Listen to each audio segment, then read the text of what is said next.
यदि नाम जप कर रहे हो तो भगवान तुम्हारे हैं, तो तुम्हें शोक कैसे आ सकता है। राधा राधा नाम जप करो, है अब तुम्हारे पास है, नाम जप है।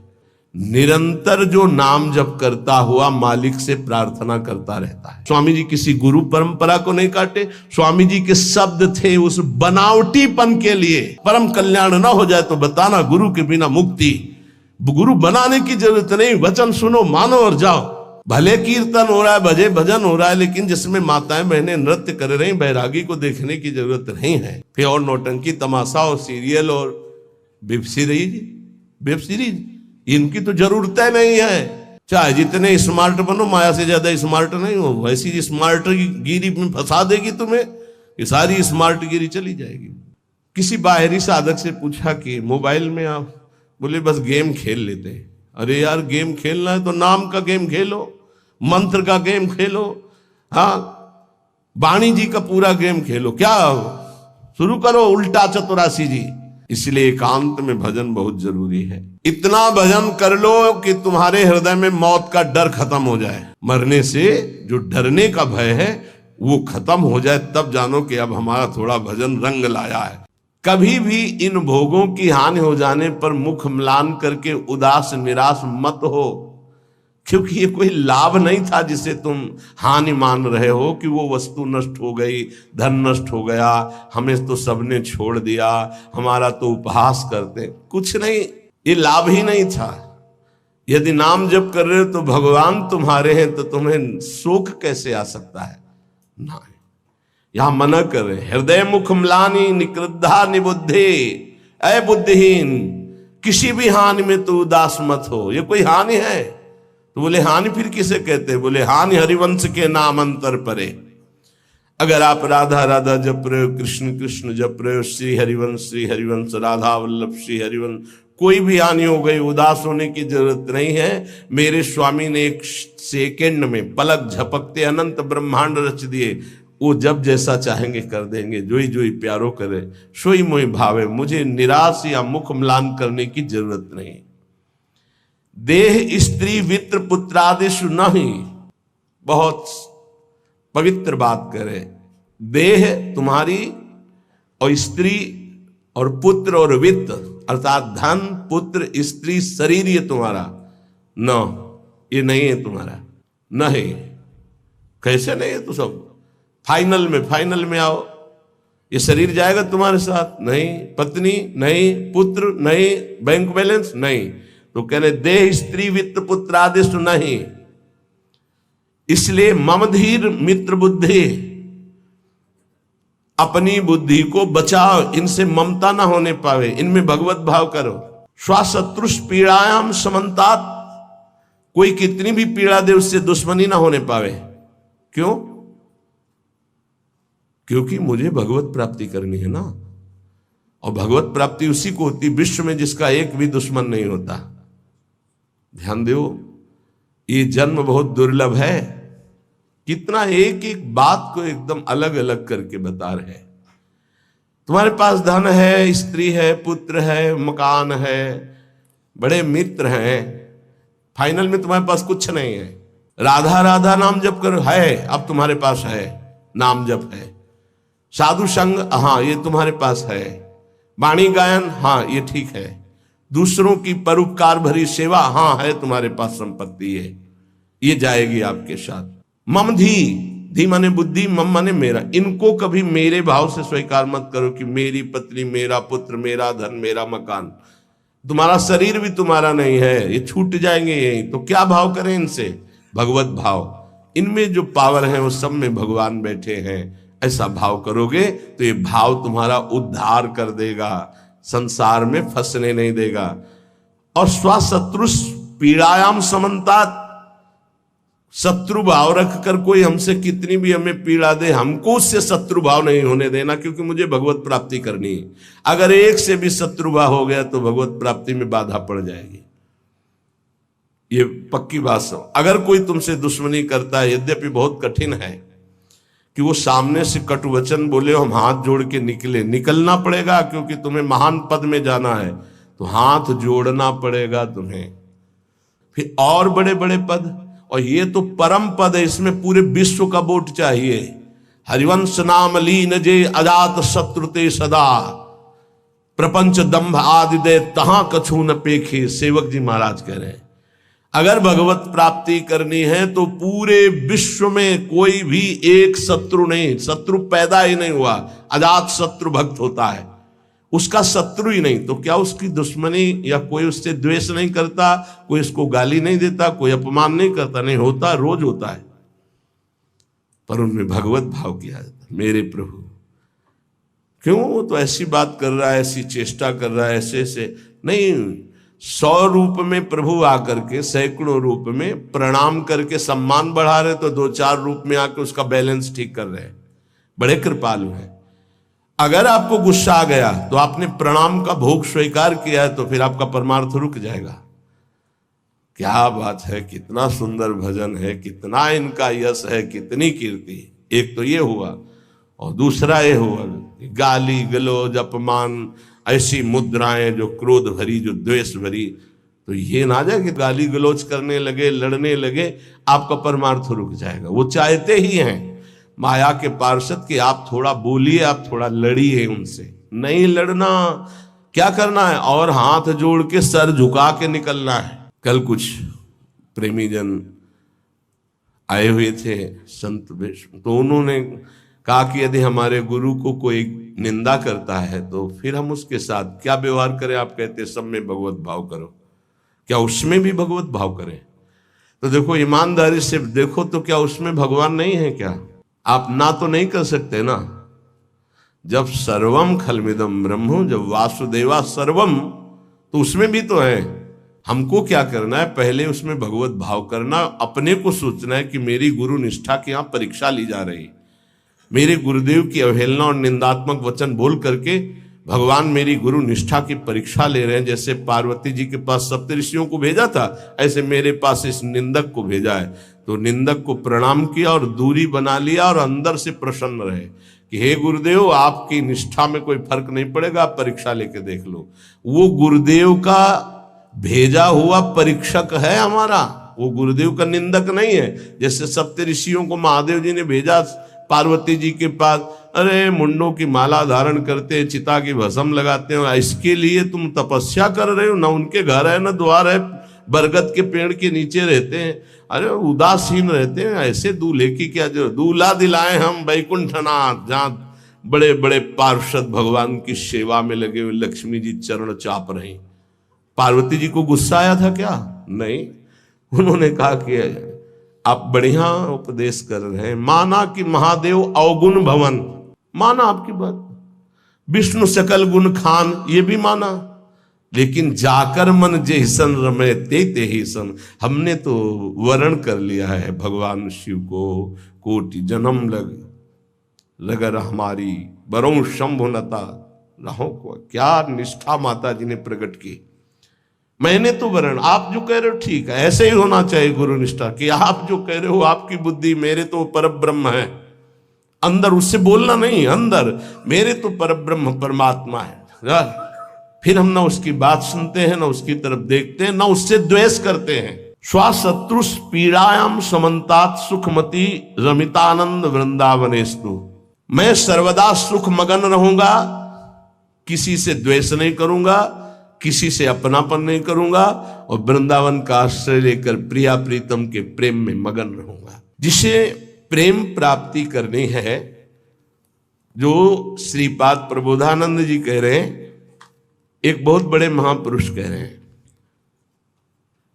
कि नंबर 1, ये इस बात सहने के लिए निरंतर नाम जप चाहिए।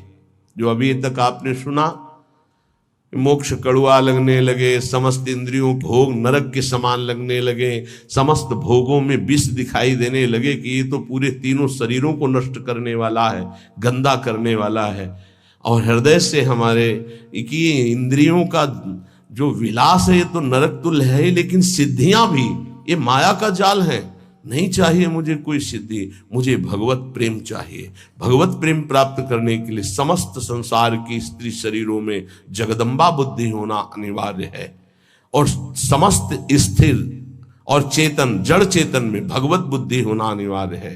अपना शरीर, अपनी पत्नी, अपना पुत्र, अपना धन, अपना मकान, ये अपना नहीं है, अंतिम में छूट जाएगा, ये वैराग्य बुद्धि होना अनिवार्य है।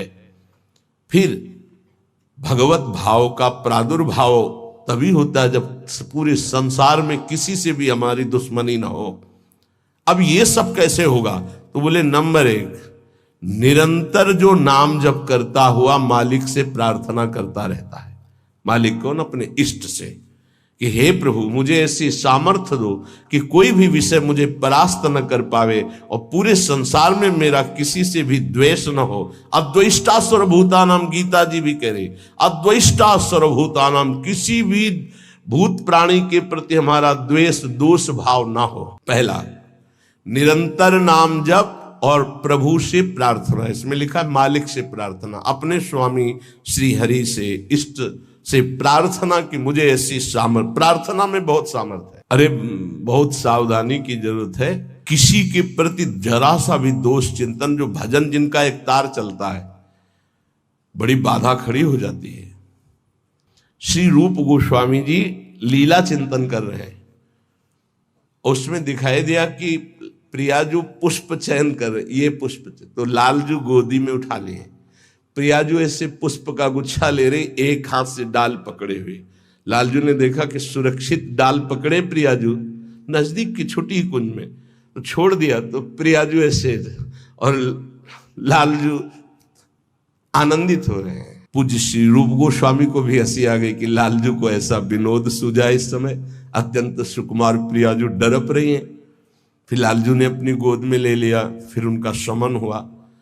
जिस समय वो हंस रहे थे उस समय एक संत जा रहे थे जो लंगड़ा के चलते थे, ऐसे ऐसे, और वो ऐसे अर्ध निमीलित नेत्रों में ऐसे हंस रहे थे ऐसे।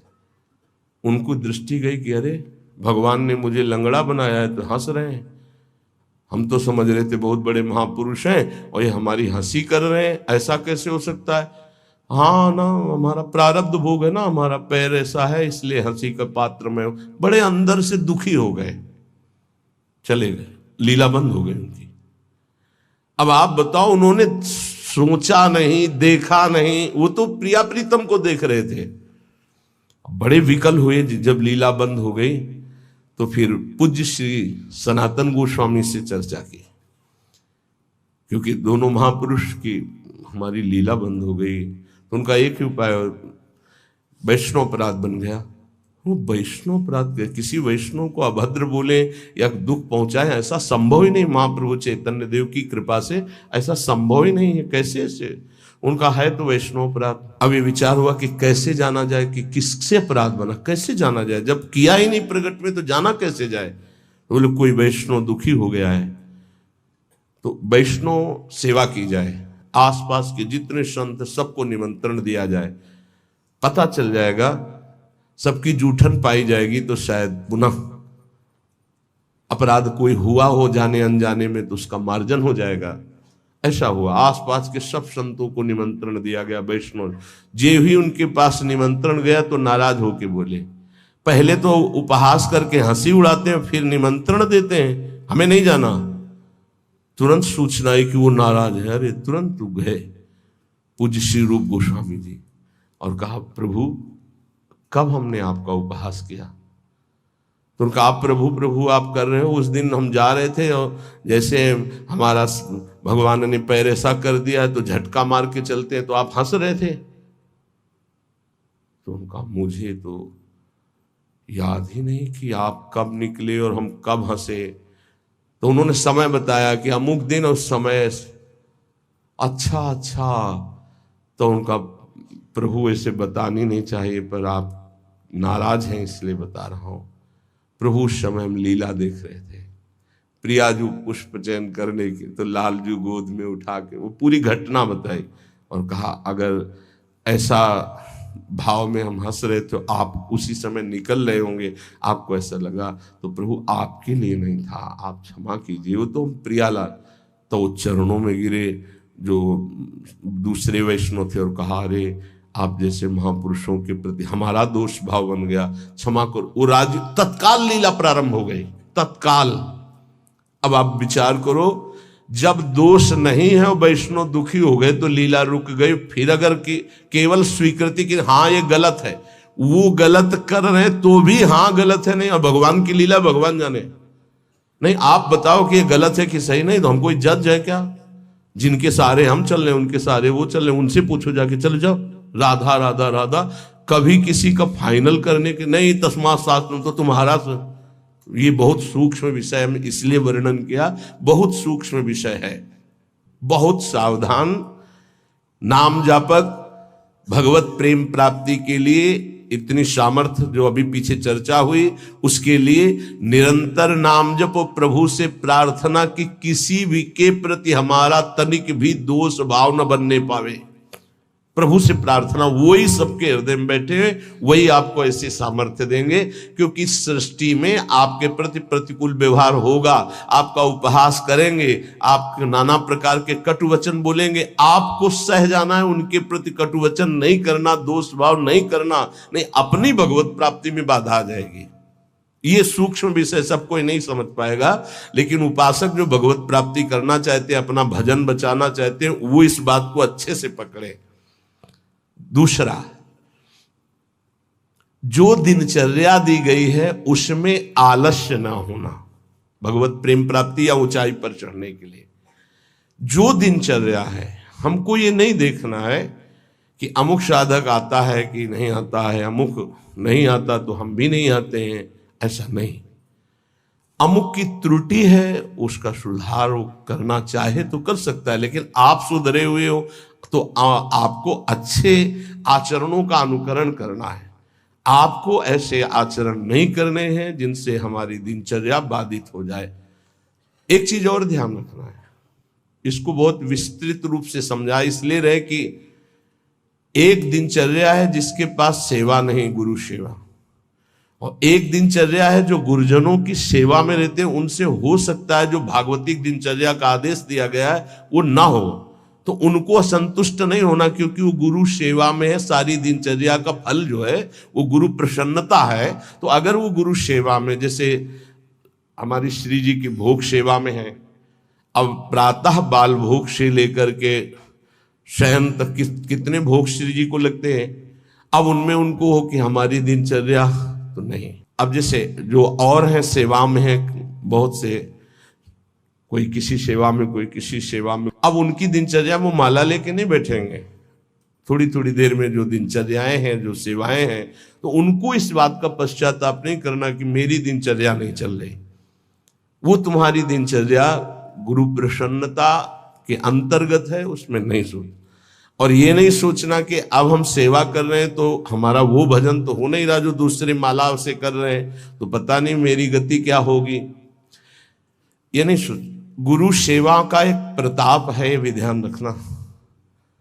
जैसे मान लो कोई शरीर के वस्त्र धो रहा है, कोई ऐसी सेवाएं कर रहा है, वो नाना प्रकार की सेवाएं हैं जिनमें उनको समय ही नहीं मिल रहा कि वो बैठ करके पद गायन करे, वो 11 माला 41 माला वो संख्या पूरी करे। अच्छा, सेवाओं में लगा है तो उसका मन लगा है। अब उसका मन कहाँ लगा है? ये वस्त्र गुरु जी का है, ये गुरु जी के लिए जल है, ये उसका चिंतन हो रहा। ध्यान मूलम गुरु मूर्ति, पूजा मूलम गुरु पदम, मंत्र मूलम गुरु वाक्य, मोक्ष मूलम गुरु कृपा। क्योंकि कई साधक ऐसे हैं जो फिर उनको पश्चाताप होगा कि दिनचर्या में बाधा पड़ रही हमारी, तो दिनचर्या की चर्चा हुई थी। नहीं, जिनको सेवा मिली हुई है उन, एक बार भगवान शंकराचार्य जी से कई शिष्यों ने कहा कि एक ये ब्रह्म सूत्र है, इसकी व्याख्या सुनना चाहते हैं। तो उनकी शरीर सेवा में स्नान के बाद जो वस्त्र लंगोटी आदि प्रक्षालन करना है, वो त्रोटकाचार्य जी रहते थे। तो उन्होंने कहा त्रोटक को आ जाने दिए। तो उन्होंने कहा प्रभु वो तो कभी व्याकरण नहीं पढ़े, कभी शास्त्र जब गायन स्वाध्याय होता है तो कभी बैठते नहीं हो, तो शरीर सेवा में ही लगे रहते। मतलब ज्ञान की चर्चा थी ना, तो शरीर को, गुरु के शरीर को वो साधारण शरीर समझ रहे थे। उनका अच्छा ऐसी बात है, आ जाने दो उसको। जब आ गए तो बोले खड़े हो, इस ब्रह्म सूत्र की व्याख्या करके बताओ। तो जो पढ़ने लिखने से नहीं आता, गुरु कृपा से आता है। तत्काल संस्कृत का प्रादुर्भाव हुआ और वैदिक सिद्धांतों का प्रवचन सब दंग रह गए। तो उनका गुरु की लंगोटी ढोने वाले को साधारण समझते हो क्या? साधारण नहीं होता गुरु की लंगोटी धोने वाला, वस्त्र धोने वाला। असाधारण कृपा से सौभाग्य मिलता है, असाधारण कृपा से। तो जिनकी जो दिनचर्या ऐसी है कि उनको फुर्सत ही नहीं है, तो उनको कभी नहीं सोचना कि इतने बजे इतने बजे इतने, उनकी दिनचर्या है। तो ये चीजें ध्यान रखना है उपासक को।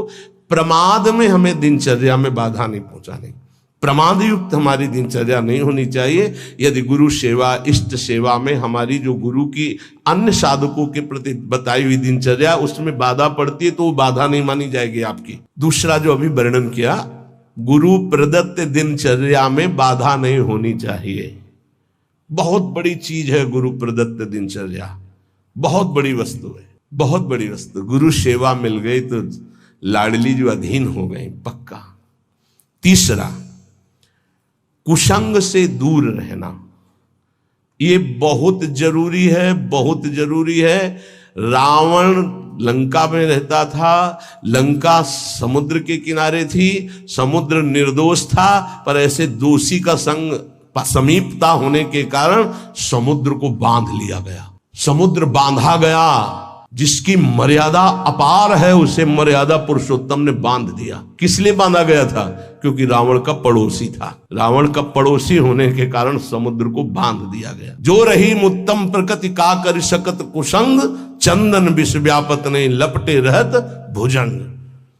अच्छा, जब कोई गलत करता है तो वो चार से थोड़ी कहता है कि मैं गलत करता हूं, नहीं, वो सही और कुबुद्धि को वो ही सही दिखाई देता है, गलत सही दिखाई देता है और वो परमार्थ से भ्रष्ट हो जाता है। इसलिए कुसंग से बहुत दूर रहना चाहिए।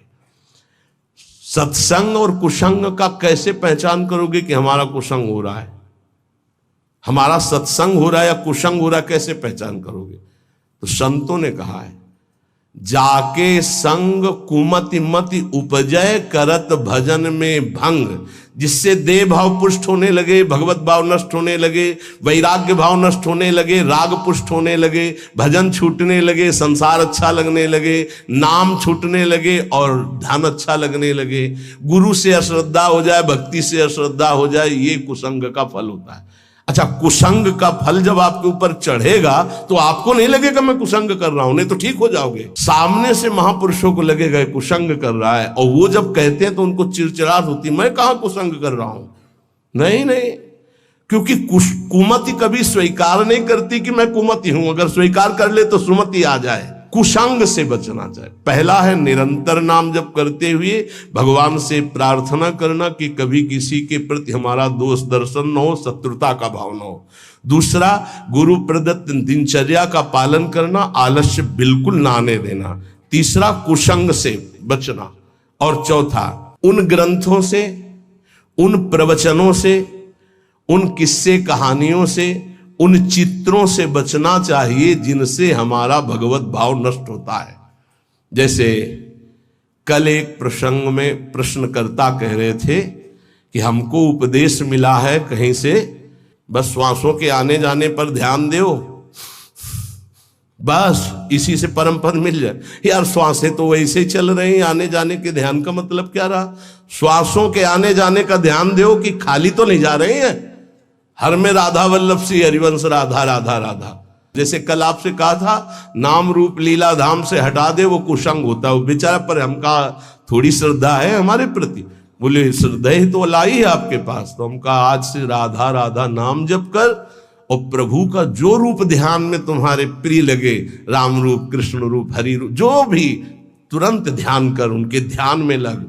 ये बिहारी जो राधा रमन, जो राधा वल्लभ, जो साक्षात भगवत प्राप्ति के लिए ही तो विग्रह रूप धारण करके प्रकाशित हो रहे। कभी कभी जिसे हम सत्संग समझते हैं वो कुसंग बन जाता है। इसको ध्यान से सुनना। इसीलिए रोज सत्संग में घुमा के आ जाती है बात कि इष्ट मिले और मन मिले, मिले भजन रस रीति। अरे भगवान शिव नाम जप करते हैं, सनकादि नाम जप करते हैं, वो परमात्मा निराकार है, साकार है, सगुण है, निर्विशेष, पूरा का पूरा आपको समझ में आ जाएगा।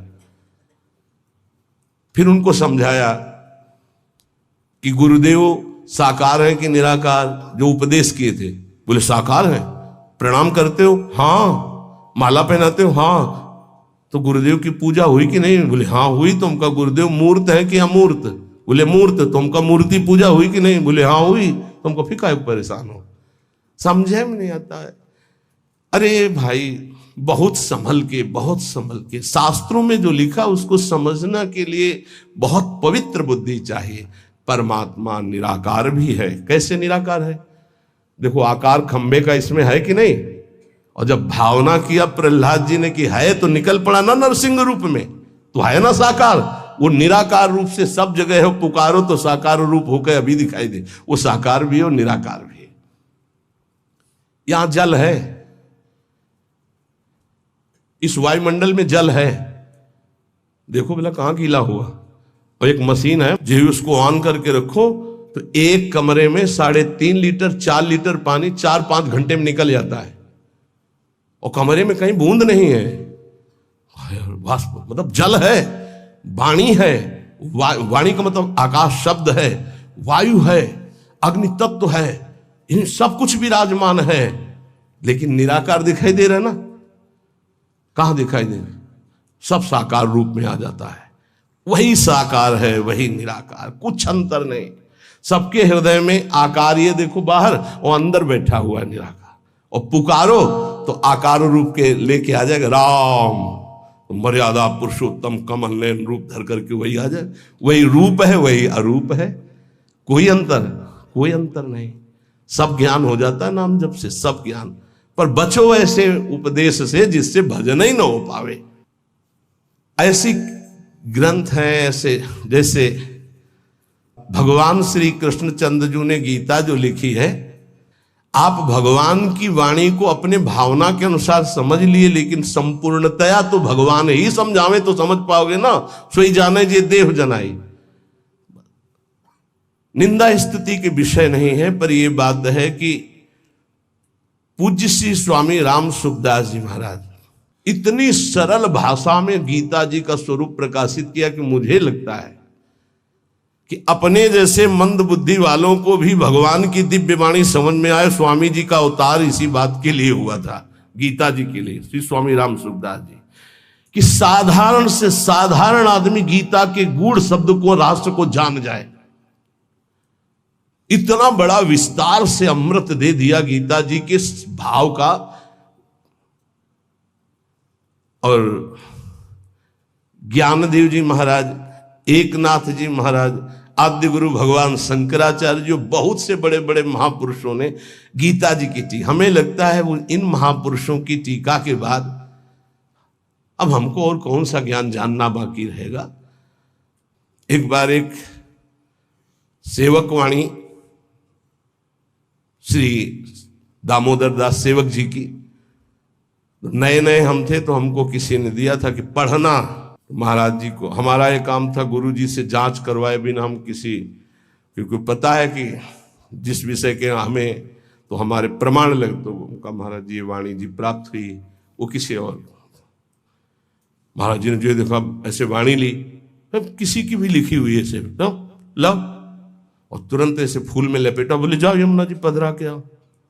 और फिर ये वाणी आजीवन के लिए वो बस्ता में बंदी, लेकिन यही ये टीका जो लिखी हुई है ये पास गुरुदेव से, इसीलिए हम जितने भी साधक अपने, हमारे गुरुदेव ने जो पास किया है अर्थ, ये पूज्य श्री आचार्य चरण का। बस कोई भी हो गुरु से जो पास, बस वही। तो ये ध्यान रखना कि महापुरुषों ने जो टीका की है वो ऐसे अर्थ नहीं लिखा है। गुरुजनों की दृष्टि बहुत पैनी होती है, अपने बच्चे को कैसे बचाते हैं। ये उन ग्रंथों का अर्थ नहीं पढ़ना, जिनको ब्रह्म प्राप्त भगवत प्रेम प्राप्त महापुरुष प्रमाणित नहीं करते, उन ग्रंथों को नहीं पढ़ना बहुत ही भटकाव है। आपको सच्ची बता दें, वाणी जी को अपने अनुकूल करके अर्थ किया जाता है। वो महापुरुष जो क्षमता को प्राप्त है, चाहे गीता हो चाहे भागवत हो, हमारा किसी से अपनेपन वाला बात की बात नहीं कह रहा हूं। आज तक पूज्य श्री हनुमान प्रसाद पोद्दार जी महाराज के संपादन के किए हुए वाणी ग्रंथ में एक शब्द पर कभी संशय नहीं हुआ।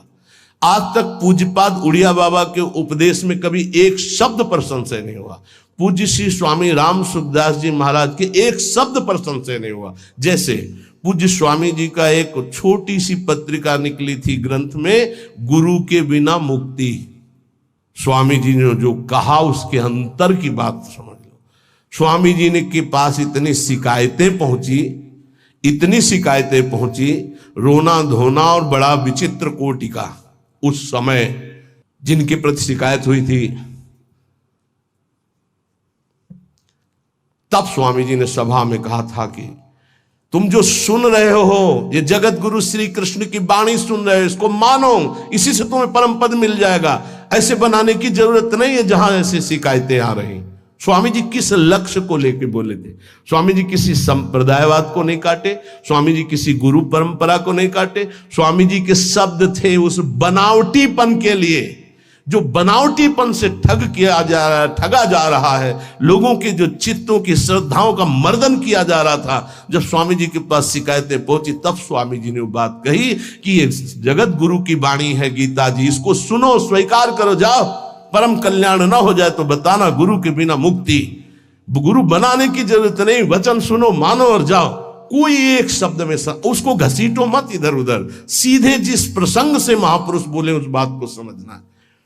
तो हमको ऐसे ग्रंथ नहीं पढ़ने, ऐसी किताबें, ऐसे शास्त्रों की व्याख्या, ऐसे किस्सा कहानियां, ऐसे दृश्य, ऐसे चित्र, ये सब ना देखे जो भजन में बहुत बाधक है।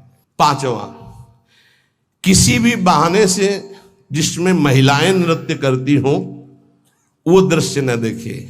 भले कीर्तन हो रहा है, भजे भजन हो रहा है, लेकिन जिसमें माताएं बहनें नृत्य कर रही, बैरागी को देखने की जरूरत नहीं है। फिर और नौटंकी तमाशा और सीरियल और वेब सीरीज इनकी तो जरूरतें नहीं है, बिल्कुल नहीं। कि खाली समय है, हम बड़ा मोबाइल है स्मार्ट, चाहे जितने स्मार्ट बनो, माया से ज्यादा स्मार्ट नहीं हो। वैसी स्मार्ट गिरी में फंसा देगी तुम्हें, ये सारी स्मार्ट गिरी चली जाएगी। बहुत होश में चेटक, नाटक, नाच, तमाशा, ये सब परमार्थ के लिए बहुत हानिकारक है।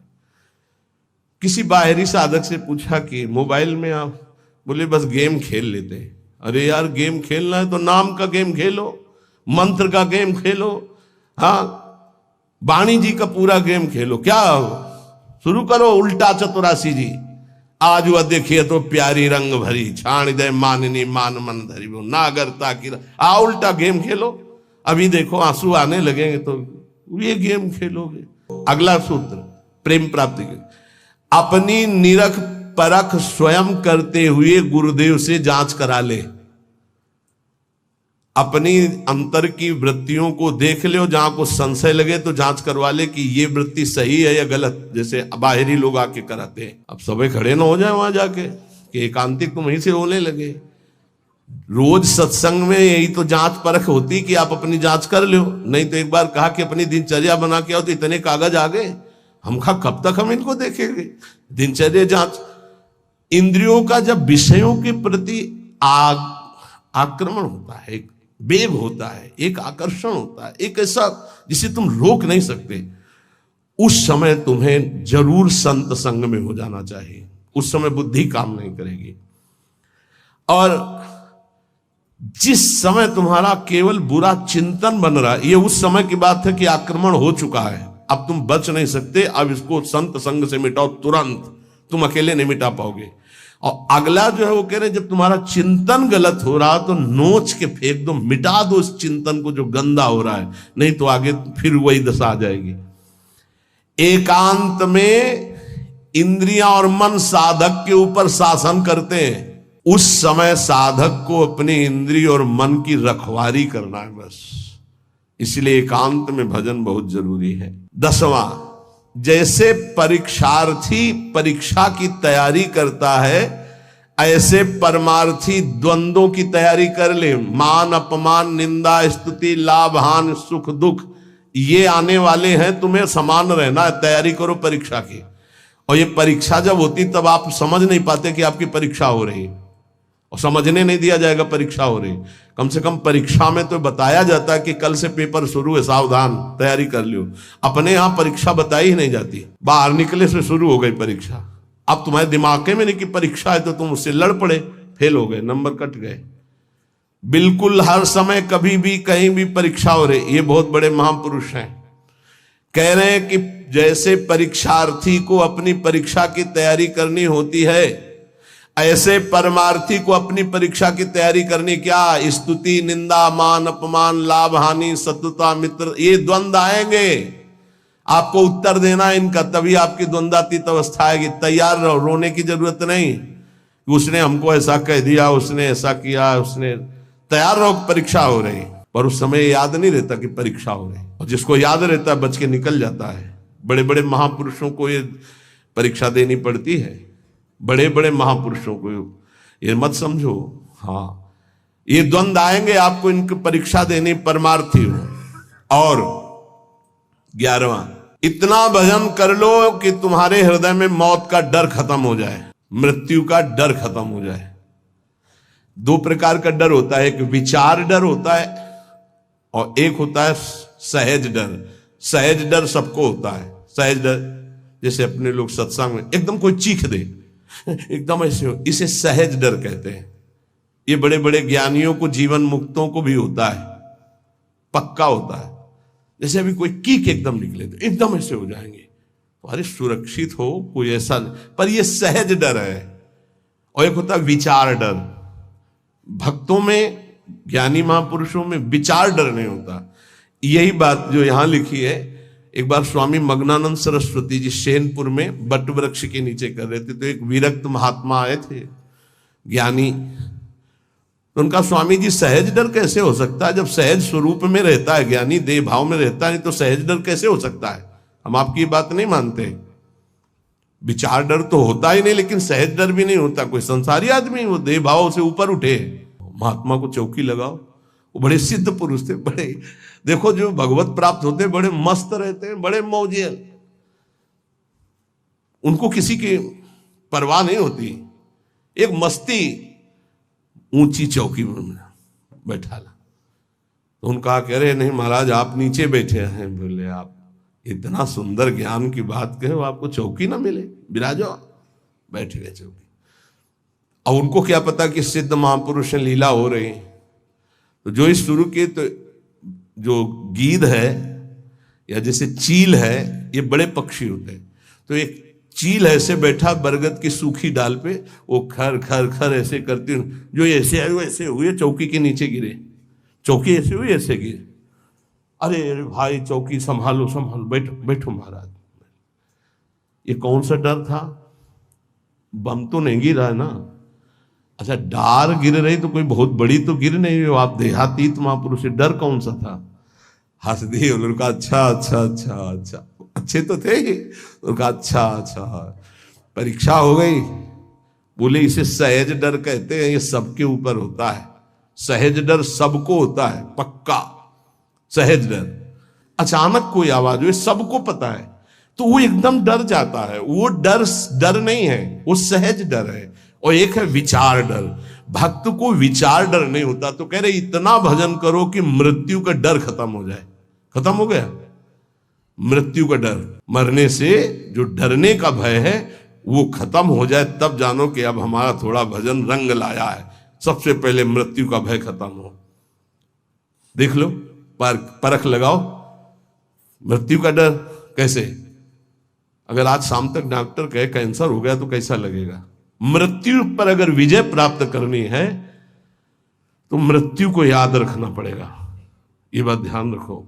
जिसने मृत्यु को याद किया वो भगवान से चित्त जोड़ा, और जिसने भगवान से चित्त जोड़ा वो मृत्यु पर विजय प्राप्त कर लिया। मृत्यु ऐसी लग रही है, अब उसका उदाहरण तो कुछ है नहीं, पर ऐसे बता रहे जैसे ब्याह की तैयारी होती तो कैसा होता है। हर दोस्त से हाथ मिलाता है, हंसता हुआ, मैं मत फूला घूम रहा है। क्यों? क्योंकि उसका ब्याह होगा।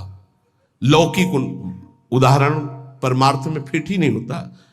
पर वो कुछ फूलन जिसे कहते हैं, उत्साह जिसे कहते हैं, वो ऐसा कुछ समझो जैसे माँ के इकलौते बेटे का ब्याह तय हो गया और बारात की व्यवस्था बिल्कुल फिर तैयारी हो रही, उससे देखो नई साड़ी पहने मार फूली फूली जो घूमती है, नहीं घूमती।